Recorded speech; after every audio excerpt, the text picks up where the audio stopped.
Halo, salam smart. Kenalkan saya Ronald Tagalung, founder dari Smart Resources. Pada hari ini saya akan membagikan cara bagaimana membangun sebuah bisnis dengan smart. Nah, Michael E. Gerber menuliskan bahwa dari 100% bisnis yang dibangun, maka hanya 80% itu yang kemudian akan bisa bertahan kurang dari 1 tahun. Dan 20% yang bisa bertahan pada tahun pertama, itu kemudian 80%-nya akan gagal, 80%-nya akan gulung tikar ataupun akan bangkrut sampai menjelang pada tahun kelima. Sehingga dalam 5 tahun dari 100 bisnis yang dibangun secara bersamaan pada satu waktu, itu hanya akan tersisa 5 bisnis. Anda bisa membayangkan bagaimana persentase keberhasilan sebuah bisnis atau UMKM di dalam bagaimana mengembangkan bisnisnya itu hanya 5% yang bisa berhasil, yang bisa survive dibandingkan dengan 95% yang tidak akan bisa bertahan sampai di usia yang 5 tahun, atau hanya 80% yang bisa bertahan kurang dari 1 tahun. Nah, bagaimana cara membangun sebuah bisnis, atau bagaimana caranya agar kita bisa membangun bisnis dengan baik? Untuk bisa membangun sebuah bisnis dengan baik, ada 2 pendekatan yang bisa Anda lakukan ketika Anda memutuskan Anda akan terjun di bisnis yang mana. Yang pertama adalah Anda membuat sebuah produk, ataupun Anda menciptakan sebuah produk, atau Anda meng-create sesuatu yang baru di sekitar Anda dan kemudian Anda tawarkan kepada orang-orang di sekitar Anda. Itu cara pertama, atau kita kenal dengan product driven, ya, di mana Anda digerakkan oleh produk yang Anda miliki, Anda hasilkan, Anda ciptakan, yang kemudian Anda tawarkan kepada orang-orang di sekitar. Nah, langkah kedua di dalam membangun bisnis, ataupun selain menggunakan pendekatan product driven tadi, adalah dengan melakukan pendekatan bagaimana Anda melakukan sebuah survei pasar. Anda kemudian mencari tahu orang-orang di sekitar Anda, masyarakat di sekitar Anda, atau apa sih sebenarnya yang sangat dibutuhkan oleh pasar saat ini.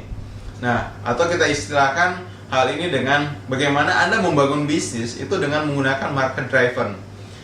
Ada perbedaan mendasar antara memilih apakah Anda membangun bisnis Anda berlandaskan pada product driven, atau digerakkan oleh produk yang Anda ciptakan, Anda miliki, Anda punyai, atau Anda membangun bisnis dengan memfokuskan pada bagaimana memenuhi kebutuhan pasar. Saya akan menjelaskan satu persatu dari perbedaan antara product driven dan market driven. Kita akan mulai dari product driven. Sebuah bisnis yang pada prinsipnya mengandung model ataupun memiliki model product driven itu adalah bisnis yang diciptakan atas idealisme dari si business owner itu sendiri. Idealisme seperti apa? Misalnya seperti ini. Ada seorang ilmuwan yang menyenangi bidang tertentu. Misalnya dia menyenangi bidang chemistry, kemudian dia bisa menghasilkan sebuah formula yang bisa membuat segala sesuatu yang kotor itu menjadi bersih. Nah, sehingga di sini dia menciptakan produk pembersih yang mungkin belum ada di pasaran, dan ini adalah sebuah produk baru. Atau bisa juga product driven itu adalah ketika misalnya Anda melihat di sekitar Anda ada bisnis ataupun ada produk yang belum ada, sementara di daerah lain ada. Anda berpikir bahwa suatu saat, cepat atau lambat, maka bisnis seperti ini, produk ini pun akan sampai di daerah Anda, sehingga Anda pun kemudian membangun bisnis berdasarkan pandangan ataupun ide tersebut. Nah, ketika Anda memutuskan untuk berbisnis dengan menggunakan model product driven, ada kelebihan dan ada kekurangan dari metode ini, dari model ini. Yang pertama, kelebihannya adalah ketika Anda memutuskan untuk menggunakan model bisnis product driven, Anda keuntungannya adalah Anda bisa menjadi market leader. Kenapa? Karena ketika Anda yang pertama menciptakan produk tersebut ataupun menyediakan produk tersebut di pasar, maka Andalah yang pertama kali akan dikenal sebagai penyedia produk tersebut, atau yang menciptakan produk tersebut, atau yang menghasilkan produk tersebut. Efeknya apa?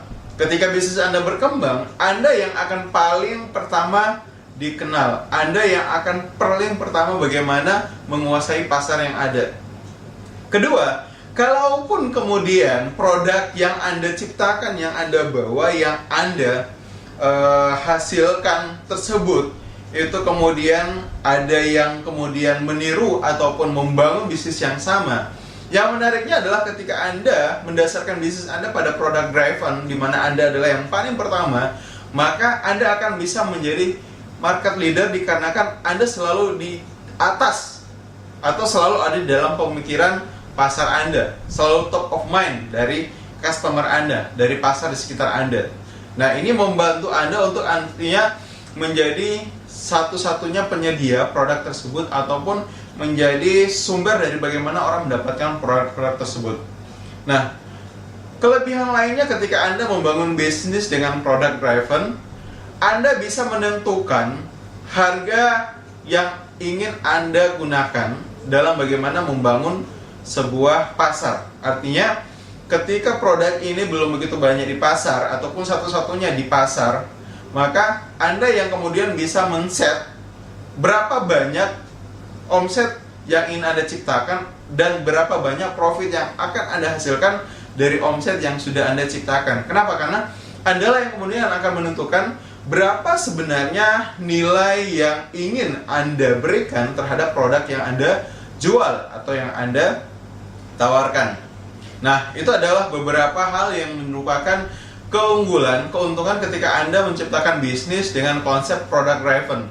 Nah, kelemahannya apa ketika Anda membangun bisnis dengan product driven? Kelemahannya adalah di sini Anda menciptakan bisnis yang merupakan sesuatu yang baru, yang sesuatu yang belum ada ataupun sesuatu yang betul-betul perlu untuk diedukasi kepada masyarakat. Nah, kenapa ini menjadi satu kelemahan? Artinya ketika Anda kemudian membangun sebuah bisnis yang itu merupakan produk baru yang belum dikenal oleh masyarakat, secara otomatis tugas pertama Anda dalam membangun bisnis adalah Anda harus mengedukasi pasar. Anda harus menjelaskan produk Anda ke semakin banyak orang sehingga semakin banyak orang tahu tentang produk Anda. Anda harus melakukan promosi besar-besaran sehingga orang paham produk Anda, apa manfaatnya dan apa yang bisa produk Anda bantu untuk memudahkan semakin banyak orang. Atau paling tidak ketika Anda menciptakan sebuah produk, tugas utama Anda di awal adalah mencari di mana orang-orang yang membutuhkan produk Anda dan kemudian menawarkannya. Nah, ini adalah kelemahan ketika kita membangun bisnis didasarkan oleh product driven. Nah, efeknya apa ketika kelemahan ini muncul? Kelemahan ini muncul akan menjadi satu masalah besar, khususnya bagi Anda ketika orang yang baru memulai bisnis. Kenapa?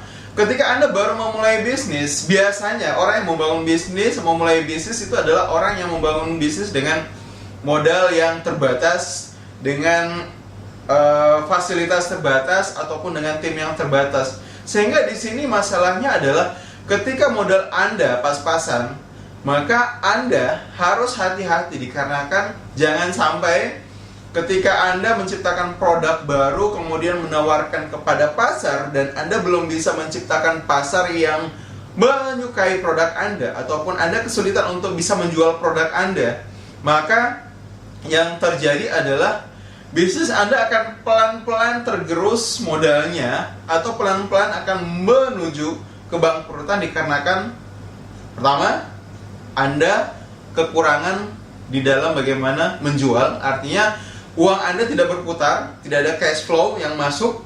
Kedua, yang harus Anda ingat ketika Anda di awal bisnis tidak bisa menciptakan penjualan, yang terjadi adalah otomatis Anda akan senantiasa mulai kekurangan modal dikarenakan apa?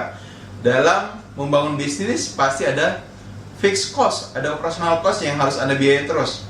Dan ini akan kemudian menjadi satu hal yang menjadi masalah ke depannya. Baik, itu adalah kelebihan dan kekurangan ketika kita membangun bisnis berdasarkan produk. Anda membangun produk baru, menawarkan produk baru kepada orang lain, ataupun mencari pasar yang menyukai produk Anda.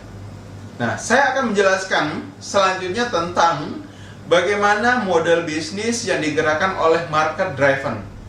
Tentunya setelah segmen berikut ini.